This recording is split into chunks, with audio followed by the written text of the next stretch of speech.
Assalamualaikum Bapak Ibu, kembali lagi bersama saya Dr. Rahayu.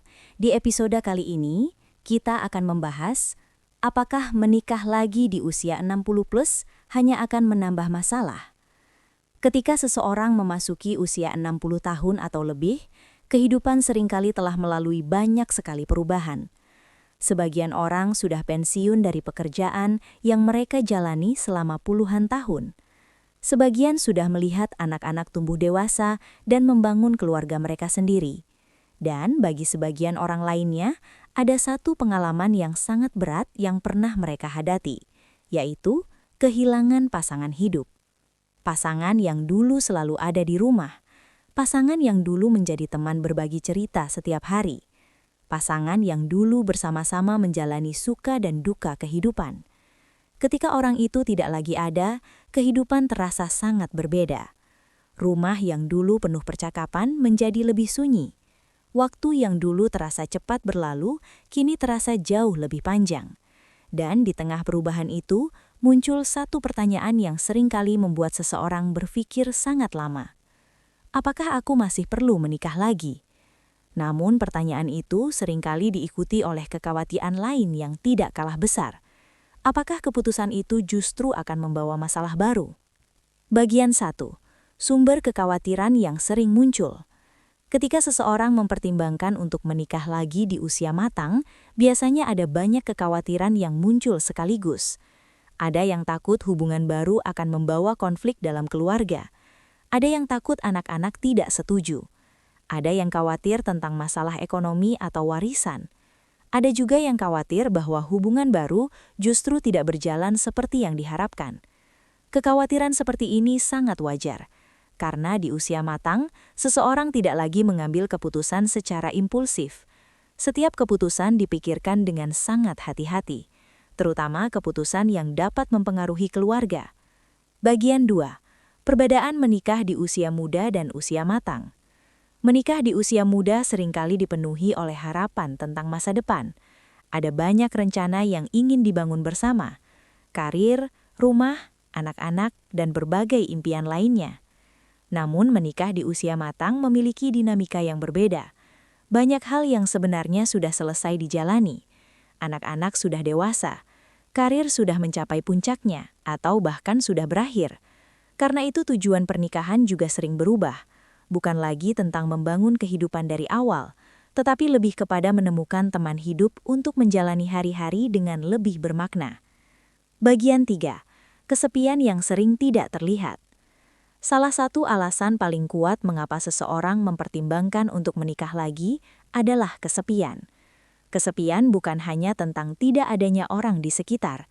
Kesepian juga tentang tidak adanya seseorang yang benar-benar memahami kita. Anak-anak mungkin sering datang berkunjung, teman-teman mungkin sesekali menghubungi, namun pasangan hidup memiliki peran yang berbeda. Ia adalah seseorang yang berbagi kehidupan sehari-hari, seseorang yang mendengarkan cerita kecil yang mungkin tidak dianggap penting oleh orang lain. Kehadiran seperti itu seringkali sangat berarti. Bagian 4. Risiko yang perlu dipertimbangkan. Meski memiliki potensi membawa kebahagiaan, pernikahan di usia matang juga memiliki tantangan. Salah satunya adalah penyesuaian kebiasaan. Dua orang yang telah hidup mandiri selama bertahun-tahun harus belajar berbagi ruang kembali. Ada juga kemungkinan munculnya konflik keluarga. Anak-anak mungkin memiliki kekhawatiran tertentu. Selain itu, masalah keuangan juga perlu dibicarakan dengan jujur sejak awal. Semua hal ini tidak harus menjadi penghalang, namun perlu dibicarakan dengan terbuka dan bijaksana. Bagian 5. Kapan menikah lagi menjadi keputusan yang sehat? Menikah lagi di usia matang bisa menjadi keputusan yang sangat baik jika didasari oleh niat yang sehat. Bukan karena takut kesepian semata, bukan karena tekanan dari orang lain, tetapi karena ada rasa saling menghargai, saling memahami, dan saling mendukung. Hubungan seperti ini seringkali justru lebih stabil, karena kedua orang sudah memiliki pengalaman hidup yang panjang. Mereka lebih tahu bagaimana menghadapi konflik.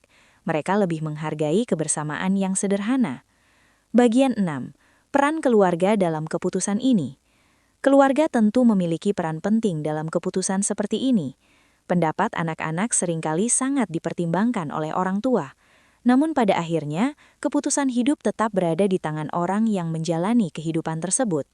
Yang penting adalah menjaga komunikasi yang jujur dan penuh rasa hormat.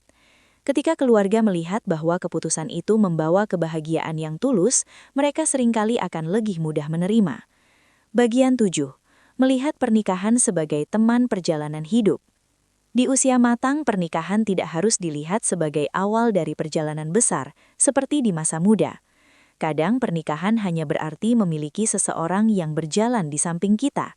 Seseorang yang menemani makan malam. Seseorang yang mendengarkan cerita sederhana tentang hari yang baru saja berlalu. Hal-hal kecil seperti itu seringkali justru membawa makna yang sangat besar. Saya ingin menutup episode ini dengan satu pemikiran yang sederhana. Menikah lagi di usia 60 plus tidak selalu berarti menambah masalah, namun juga tidak selalu menjadi solusi untuk semua kesepian.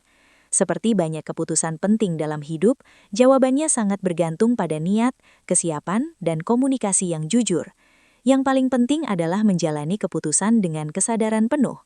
Karena pada akhirnya, kehidupan tidak berhenti hanya karena usia bertambah. Saya Dr. Rahayu, dan saya percaya bahwa setiap orang berhak menemukan kebahagiaan di usia berapapun mereka berada.